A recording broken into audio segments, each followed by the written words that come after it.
Good afternoon. In this video, we're going to go over this week's options watch list.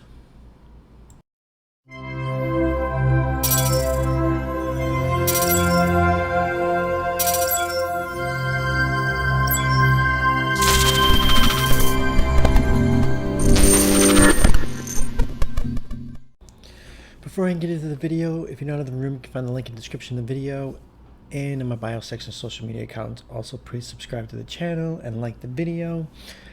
Now, I'm going to keep it simple this week for it's the last week of June. It's second quarter.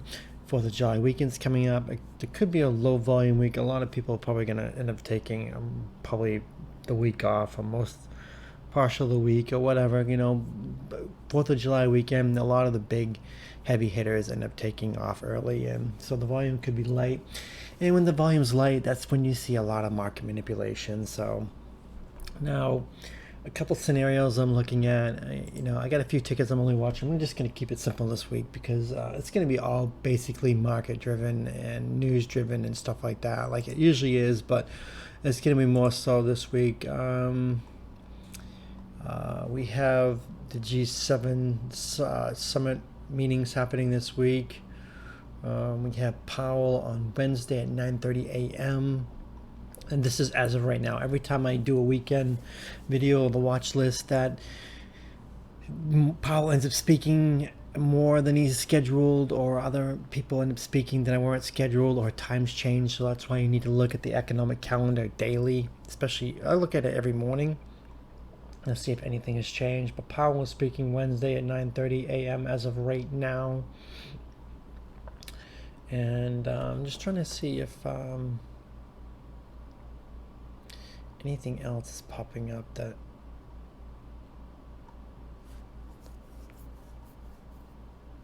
no, not as of right now.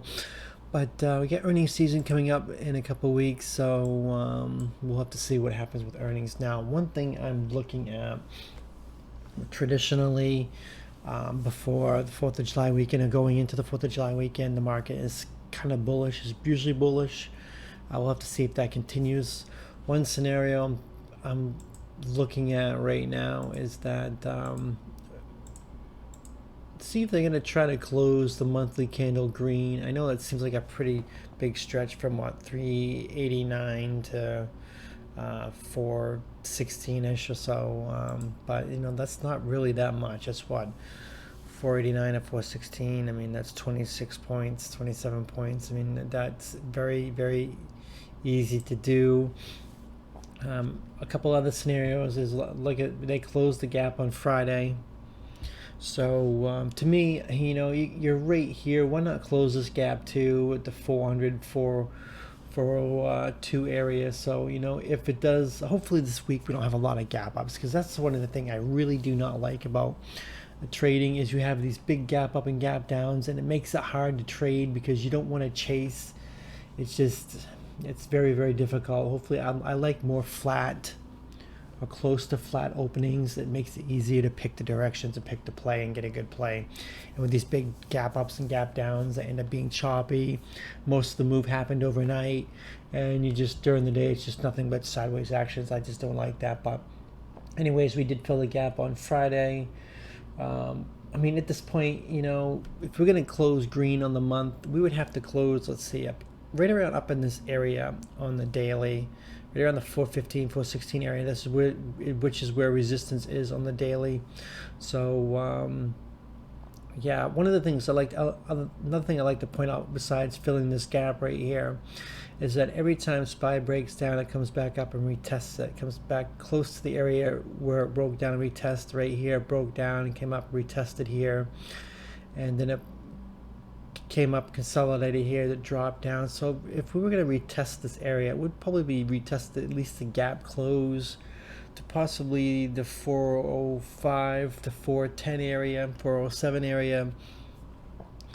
But if it does manage to fill the gap and get into this area where it broke down, that why not just finish the monthly candle green? I mean, at that point, I mean, it really depends on what they want to do, the market makers, and how they want to set up the monthly candle. So I think the monthly green close is definitely doable. mean, considering we were down here at the 362 and we closed at 390, I mean, it's almost a $30 run, so we can definitely do another monster run off this. So we just have to keep an eye on and see if that is what's going to happen. Also keep an open mind that what we expect and what the market will do will be two completely different things. That's why you need to be in the room, set the game plan in the morning, let the overnight action happen, and we'll just make our plan in the morning and change it throughout the day as based on what we see on the chart and action and news and stuff like that. So with that said, that's what I'm thinking on SPY, that we know we may get a green close on the monthly. We'll have to actually see if that's what happens. Just taking a quick peek at the put to call ratio. I believe that it's nothing really substantial. I mean, a lot more people on the call side right now. I mean, it's down to the 0.61. 0.51, I should say, sorry. So we're not really extreme levels right now. Close, but SPY could definitely go higher, and the put to call ratio could go lower. So VIX, one of the things I'd be looking at on VIX is, I was actually thinking about grabbing VIX calls over the weekend with the Supreme Court ruling and the possibly protesting and riots and stuff like that. We're already starting to see smash and grabs already on the news. So, but if he stays within this little channel right here, I mean, the VIX has got room to go down to 420 to 222. Sorry, 22, even 24. I mean, it gets on the 24, 22 area. I'll probably start looking at calls for a couple weeks out, but because we get FOMC coming up, not this week, next week. It's just the recap of the minutes on the let's see, what's the date, on the 6th. Nothing really substantial, but even though Powell's not speaking on Wednesday, July 6th, that they still can move it with expectations. And one of the other things that I was seeing over the weekend was that why the market was getting a little punch drunk was that it was being signaled that the next FOMC meeting, not the one on the 6th, but the one towards the end of the month, I believe it's the 27th, if I remember correctly, the 27th of July, is it right there,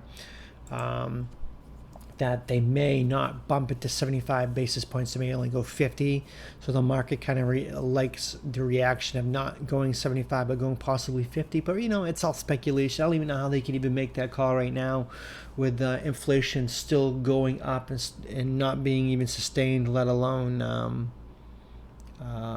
going down. So the inflation is still raging across the globe, and I don't even know how they can even make the determination that we're going to slow rates down when inflation's not even slowing down, not even flattening out. So to me, I think that's just a little sketchy and kind of stupid, but we'll see what happens. But QT hasn't even started yet, even though they said it was supposed to. The balance sheet is going up, it's not going down. So QT hasn't really started yet. The Federal Reserve's lying its ass off again, like it usually does. It's QT. They've shrunk the balance sheet. The balance sheet is not shrinking; it's going up. They're just lying, like they usually do. Typical political bullcrap. So, anyways, enough with the ranting about them. PayPal. I'm just gonna watch a few. I mean, PayPal. I'm looking at this. It's got a nice little setup. It had a nice run on Friday. If it can get over 78, 79, we'll round up to 79. Get a push to 80, 82 is gap resistance. It gets through that. You could probably see 84, 85, 86, and possibly even 90. PayPal could have a nice run. I mean, it's so beaten down. I mean, it's gonna eventually turn. I mean, but there is no bottom to anything.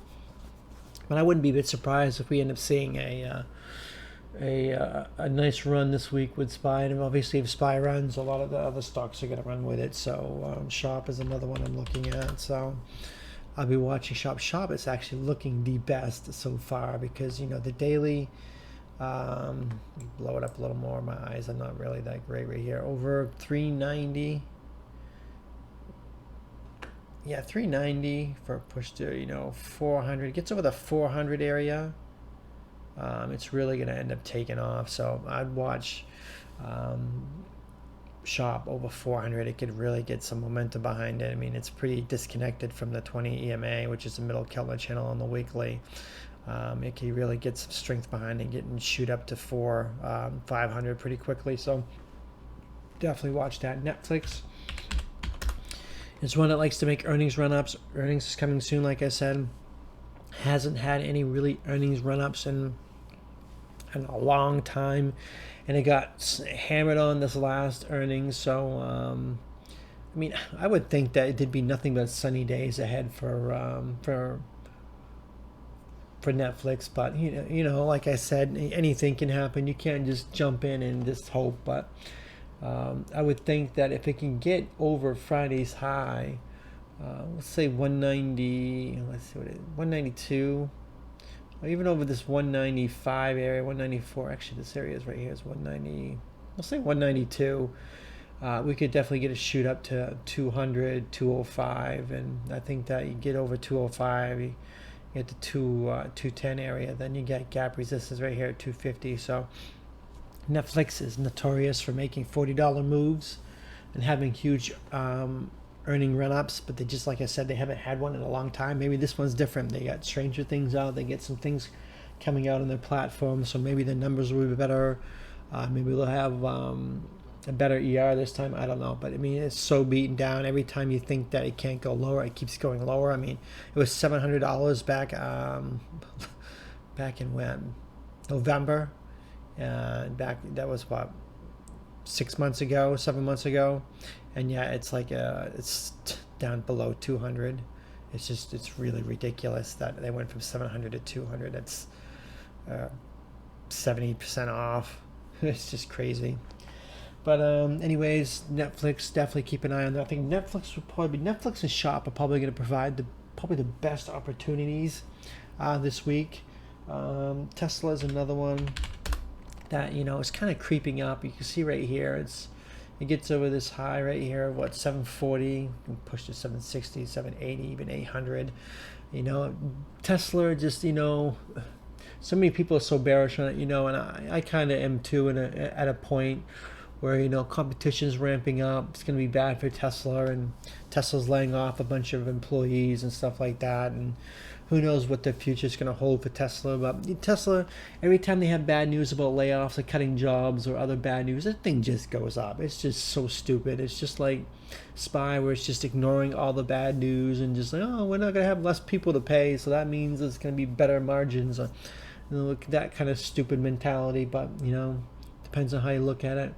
But regardless of how you feel about something, you got to trade how it's acting and not how you feel. And right now, I mean, if it gets over this 740 area, I mean, it could really, really take off to 760, 780, 800 pretty quickly. But we'll have to see what happens. The last one I'm going to talk about is Target. You know, Target's been having a pretty good run the last couple days. So I would watch over Friday's high of 152 for push to 155. I got a gap fill right there, and it did fill a gap right here. So it's just like SPY. A lot of these tickers look so much like SPY.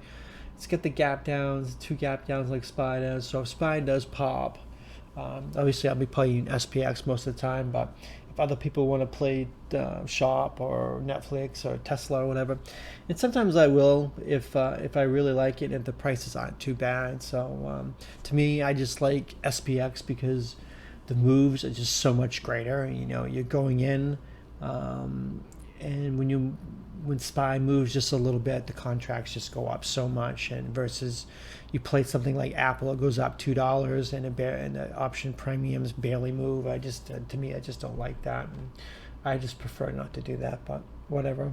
That's why I haven't been trading Apple that much. It's just I can't really justify it. I mean, if Apple's going to move so strong, SPY is too, and SPY is going to pay better. SPX is going to pay better. So, yeah. Anyways, over 152, 155, 160, 165. Definitely have to keep an eye on that. I didn't even look at Home Depot because Home Depot's seasonal coming up. Even Home Depot looks pretty good. And you can even put Home Depot down.